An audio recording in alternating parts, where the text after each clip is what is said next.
येशूको नाउँमा उहाँको राज्यमा सानो चिन्ह लिएर आएको थिएँ। सुनेको 9 वर्ष पछाडि उहाँले चुनेर उहाँको राज्यमा ल्याउनु भयो। त्यो राज्यमा ल्याउनको लागि एउटा सानो समस्या चाहिने रहेछ हजुर। बिना समस्याले उहाँको काम पनि भएन। जब ईश्वरसँग मागे पिता 3 महिना पुग्न लागिसक्यो। परमेश्वर मैले जानेर कुनै पनि अपराध गर्न नपरोस् तर मलाई छोरा चाहिन्छ भनेर परमेश्वरसँग मागेको थिएँ। जब 18 गतेको दिन हस्पिटल जान पर्थ्यो, 9 गतेको दिनमै परमेश्वरको योजना भयो। त्यसभन्दा पछाडि अनि मैले छोरीहरू त गोरो नै थिएँ, छोरा त अलिक कालो रहेछ भने म्याम हजुरले होइन केही फरक पर्दैन यो काखमा राख्नुहोस् भनेर जसरी दिनुभएको थियो त्यस्तै परमेश्वर पिताले अहिले विपनामा पनि प्रकट गरेर देखाउनु भयो। पिता हिजोको संसारमा थिए दिनुभएको छ। एकजना सर हजुर हिँड्नै नसक्ने भएर आउनुभएको थियो। ट्याक्सीमा चढेर 4 जनाले समातेर महिमा भवनमा लग्नु भएको थियो। जब करञ्चङ्गाई गर्नुभयो त्यसभन्दा अर्को हप्ता आउँदा लट्ठी टेकेर आउने हुने भयो। अर्को हप्ता तेस्रो चौथो हप्ताबाट उहाँ ठमठम हिँडेर आउने योग्यको परमेश्वरले बनाउनु भयो। त्यसै गरेर एकजना हजुरलाई नाम राख्नको लागि 26 दिनको बच्चा भयो। एकदम फाइनेन्सबाट उहाँको उसको लागि सेवा सुविधा पाउनको लागि नाम के राख्नुपर्छ भन्दाखेरि मेरो सर म्यामले त्यस्तो परमेश्वरले दिनुभएको स्वर्गीय दूतद्वारा मलाई सपनामा दर्शन दिनुभएको छ। उहाँहरूद्वारा नै नाम राख्छु र मैले जन्मदाता पेश गर्छु भनेर नामसम्म अहिलेसम्म राखेको छैन। ईश्वरको लागि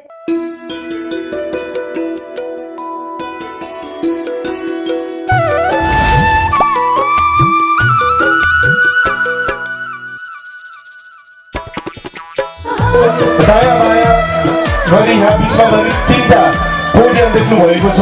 अतिथिज्यूहरूले पनि प्रमुखज्यूहरू सम्पूर्णले र हामी गवाई चाहिँ दुईटै तर्फबाट लिनेछौँ।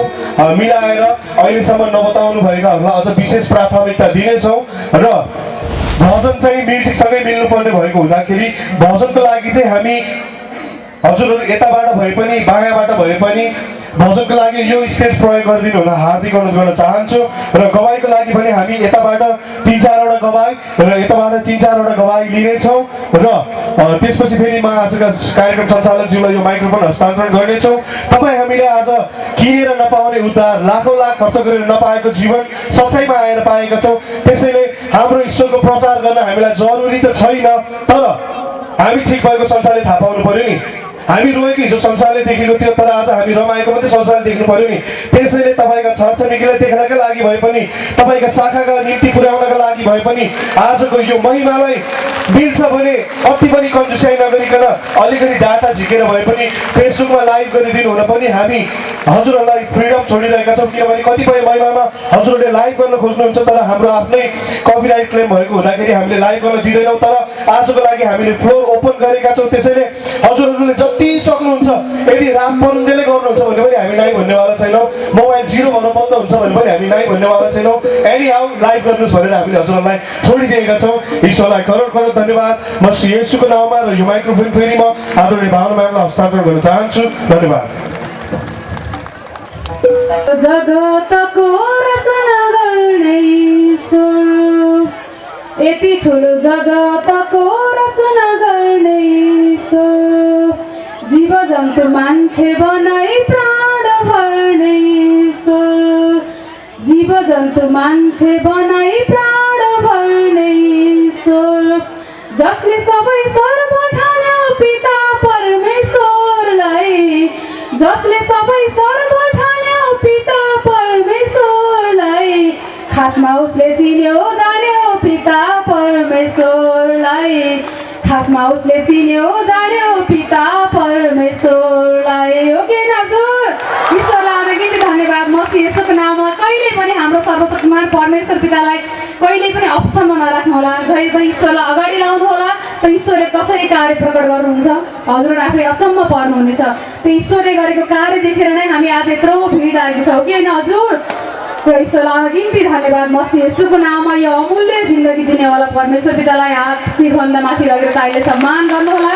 फेरि पनि समय रहेको छ गवाईको लागि देवी सुनार मत्स्य गाउँ शाखा लिडर एकदमै आइसक्नु भएको छ र यस पछाडि पनि गवाई हुनेछ। एकदमै अवस्थामा रहनुहोला। त ईश्वरलाई धन्यवाद। म येशूको नाममा धन्यवाद परमात्मा ईश्वर पिता तिनै लोकका सृष्टिकर्ता सर्वशक्तिमान परम प्रधान परमेश्वर पिता हजुरलाई अनगिन्ती धन्यवाद गर्छु म येशूको नाउँमा हामीलाई हरेक अङ्ग प्रत्यङ्ग सृष्टि गर्नुभयो र तपाईँको महिमाको लागि संसारमा रुमल्यो मेरो सन्तान अब मेरो राज्यमा आऊ र महिमा खाऊ भनेर परमेश्वरले चुनेर उहाँको यो महिमामा खडा गर्नुभयो परमात्मा हजुरलाई अरबौँ खरबौँ धन्यवाद गर्छु म येशूको नाउँमा त्यसै गरेर हामीलाई यो सच्चाइ केन्द्रको उजागर गरेर हर समयमा आफू बोलेर हामीलाई हरेक समयमा परमेश्वरको राज्य चिनाउनु भएको छ परमेश्वरको वचनमा हिँड्न सिकाउनु भएको छ हाम्रा गुरु येशू मसीहलाई हाम्रा आँखाले देखेका थिएनौँ भने परमेश्वर पिताले यो संसारमा देख्ने गुरुका रूपमा हामीलाई पठाउनु भएको छ सच्चाइ केन्द्रका उजागर हुनुहुन्छ प्रकाश सर हजुर सुशीला म्याम हजुर र उहाँको समस्त परिवारमा सुसम्मान साथै परमेश्वर पिताको भरिपूर्ण आशिष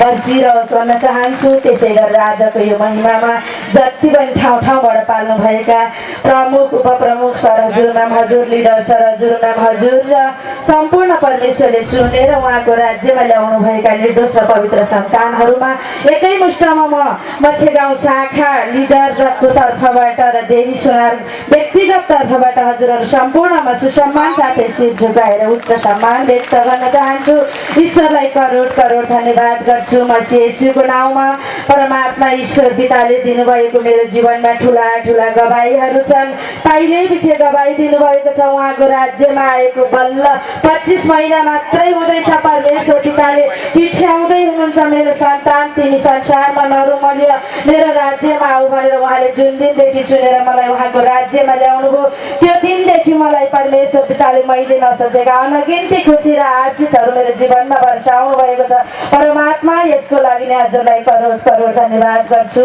म येशूको नाउँमा उहाँको राज्यमा सानो चिन्ह लिएर आएको थिएँ सुनेको 9 वर्ष पछाडि उहाँले चुनेर उहाँको राज्यमा ल्याउनु भयो त्यो राज्यमा ल्याउनको लागि एउटा सानो समस्या चाहिने रहेछ हजुर बिना समस्याले उहाँको राज्यमा आउन रहेनछौँ किनकि 9 वर्ष अगाडि सुनेको थिएँ परमेश्वर पिताले मेरो बच्चाको सानो समस्या एउटा बच्चामा देखाएर त्योभन्दा पछाडि उहाँको राज्यमा टपक्क टिपेर दाहिने बाहुलीमा समेटेर राख्नुभयो त्यसभन्दा पश्चात उहाँले मेरो जीवनमा अनगिन्ती गवाई नै गवाई दिनुभएको छ सानो समस्याले उहाँको राज्यमा जुटेको थिएँ मेरो घर परिवारमा मेलमिलाप थिएन एकदम मेलमिलाप दिनुभयो जति कमाई पनि पुगेको आँपमा थिएन परमेश्वरले अहिले उहाँको राज्यमा आफ्नो स्वेच्छाले रोक्न सक्ने योग्यको पनि पुर्याउनु भयो घर परिवारमा चाहिने खर्चभन्दा बढी पनि उहाँले पुर्याउनु भएको छ परमात्मा धन्यवाद म येशूको नाउँमा त्यसभन्दा पछाडि मेरो हरेक समस्या थियो हिजोको दिनमा श्रीमानले एकदम मेरो 2-3 तोला सुन बेच्ने योग्यको छैतानले बनाएको थियो त्यसभन्दा पछाडि परमेश्वरको राज्यमा जुटे पछाडि हिजो थाहा नपाई बेच्नु भएको सुन परमेश्वर पिताले अहिले थाहा नपाई जस्तो फिर्ता ल्याइसक्नु भएको छ परमात्मा धन्यवाद गर्छु म येशूको नाउँमा त्योभन्दा पछाडि परमेश्वरले आज मेरो जीवनमा ठुला गवाई दिनुभएको छ समय धेरै लिउँला 1-2 मिनट देर भए पनि क्षमा गरिदिनु होला जब मेरो 2टा छोरी थिए परमेश्वरको राज्यमा जोड्दै गएपछि जब छोराको चाहत भयो परमेश्वरको योजना माग्दै गएँ ईश्वर तपाईँको योजना छ भने दिनुहोला भनेर त्योभन्दा पछाडि परमेश्वर पिताले यो 19 महिना पछाडि प्रतीक्षा गरेर यो हजुरहरूको सामु मैले यो गवाई भन्दैछु जब छोराको चाहत हुँदै गएपछि ईश्वरको योजना जब मेरो कोखमा छोरा ईश्वरलाई धन्यवाद बच्चा सृष्टि गर्नुभयो त्यो बच्चा सृष्टि गरेपछि मैले कसैका सामु भन्न सकिनँ किनकि ईश्वरको योजना त्यो रहेछ जब 1 महिना कट्यो 2 महिना कट्यो मलाई कस्तो भयो भने ईश्वरको विश्वास हुँदा हुँदै नि परमेश्वर पिताको विश्वास मनमा थियो तैपनि संसारिकपट्टि पनि गएँ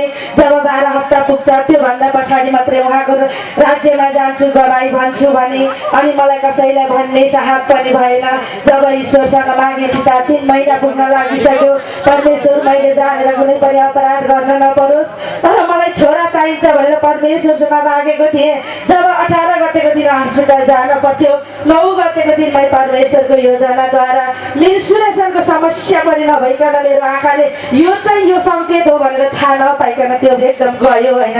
त्यो सपनामा परमेश्वर पिताले यस्तो अगुवाई गर्नुभएको थियो। मेरो सुशीला म्याम हजुरलाई देखेँ जब मेरो घरको टोइलेटमा गएर दिशा गरेको सपना देखेँ, तर दिशा देखेको थिइनँ, सफा मात्रै गर्नुभएको थियो परमेश्वरले। त्यस्तै गरेर मेरो आँखाले केही नदेखिकन सर्लक्क फाल दिनुभयो। त्यस पछाडि परमेश्वरमा 1-2 दिन मन कमजोर गरेको थिएँ। ईश्वर तपाईँको योजना जे थियो तपाईँले मेरो लागि योग्य थिएन र त्यो तपाईँले मलाई अनुमान नभई तपाईँले सर्लक्क फाल दिनुभयो। अब मेरो लागि जे तपाईँको योजना छ, मलाई जे आवश्यकता छ त्यो दिनुहोस् भने पछाडि जब चैतको महिनामा परमेश्वरले सपनामा यस्तो दर्शन दिनुभयो। सर हजुर म्याम हजुर मेरो घरमा जानुभयो, सुत्ने कोठामा जानुभयो, अनि त्यस पछाडि चिया पकाएर मैले खाना दिएँ। त्यस पछाडि सर हजुर म्याम हजुर जब हिँड्न लाग्नु भएको थियो अनि मेरो सरजीको गाडीमा चढ्ने लाग्दाखेरि सर हजुरले के भन्नुभयो भने हजुरको सानो बहिनी काठमाडौँमा घर रहेछ, गाडी रहेछ, सबै कुरा पुग्यो भन्नुभयो। अनि मलाई अप्ठ्यारो लाग्दै सबै कुरा पुगेको छ सर, एउटा मसिजनको चाहिँ खाँचो छ, अरू सबै पुग्यो भनेपछि सर हजुरले हाँस्दै भन्नुभयो अब त्यो पनि हुन्छ, ढुक्क हुनुहोस् भनेर परमेश्वरले भन्नुभएको थियो। त्योभन्दा 2 महिना पछाडि परमेश्वरले मेरो कोखमा छोरा सृष्टि गर्नुभयो। जब फेरि हस्पिटल गएर चेकअप गरौँ कि भन्ने सोचाइमा थिएँ, परमेश्वरले फेरि अगुवाई कस्तो गर्नुभयो। म्याम हजुरलाई जब सपनामा देखेँ उहाँले सर्लक्क एउटा छोरा दिनुभयो मेरो हातमा, उहाँले एउटा छोरा दिनुभयो, मलाई ढुक्क भयो। त्यसभन्दा पछाडि अनि मैले छोरीहरू त गोरो नै थिएँ, छोरा त अलिक कालो रहेछ भने म्याम हजुरले होइन केही फरक पर्दैन यो काखमा राख्नुहोस् भनेर जसरी दिनुभएको थियो त्यस्तै परमेश्वर पिताले अहिले विपनामा पनि प्रकट गरेर देखाउनु भयो। पिता हिजोको संसारमा थिएँ भने म सुत्केरी बनेर बस्ने, बल्ल 26 दिनको मात्रै सुत्केरी हुँदैछु। त्यही पनि परमेश्वर पिताको महिमामा जान्छु र गवाई भन्छु। यो गवाई भन्नको लागि ईश्वर प्रसिद्धि र शिक्षामा थोरै जानु हुनुहुन्छ, त्यो समयमा गएर भन्छु भनेको थिएँ, तर ईश्वरले 1 घन्टाको अवधिमा आज तयारी भएर उहाँको गवाई भन्नको लागि आउने योग्यको परमेश्वरले बनाउनु भयो। परमात्मा हजुरलाई म गिन्ती धन्यवाद गर्छु मसीह येशूको नाउँमा। त्यसै गरेर हाम्रो शाखामा पनि परमेश्वर पिताले ठुला गवाई दिनुभएको छ। एकजना सर हजुर हिँड्नै नसक्ने भएर आउनुभएको थियो, ट्याक्सीमा चढेर 4 जनाले समातेर महिमा भवनमा लग्नु भएको थियो। जब करण चङ्गाई गर्नुभयो त्यसभन्दा अर्को हप्ता आउँदा लट्ठी टेकेर आउनु हुने भयो। अर्को हप्ता, तेस्रो, चौथो हप्ताबाट उहाँ ठमठम हिँडेर आउने योग्यको परमेश्वरले बनाउनु भयो। त्यसै गरेर एकजना म्याम हजुरको 13-14 वर्षको बच्चा छोरी भइसकेको, उहाँलाई छोराको चाहत, पाठे घरमा समस्या रहेछ।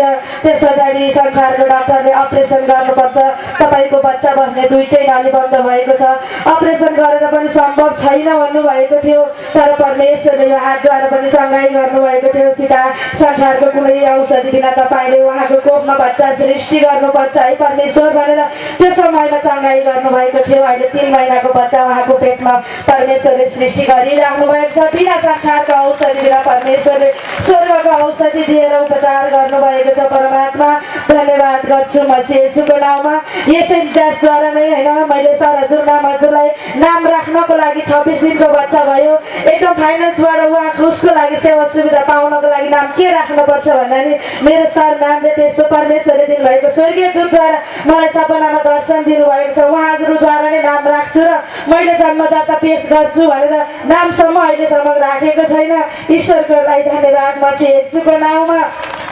यति भन्दै मेरो जीवनमा र शाखामा दिनुभएका गवाईले हजुरहरू सम्पूर्णमा गवाई भइसकेर हजुरहरूले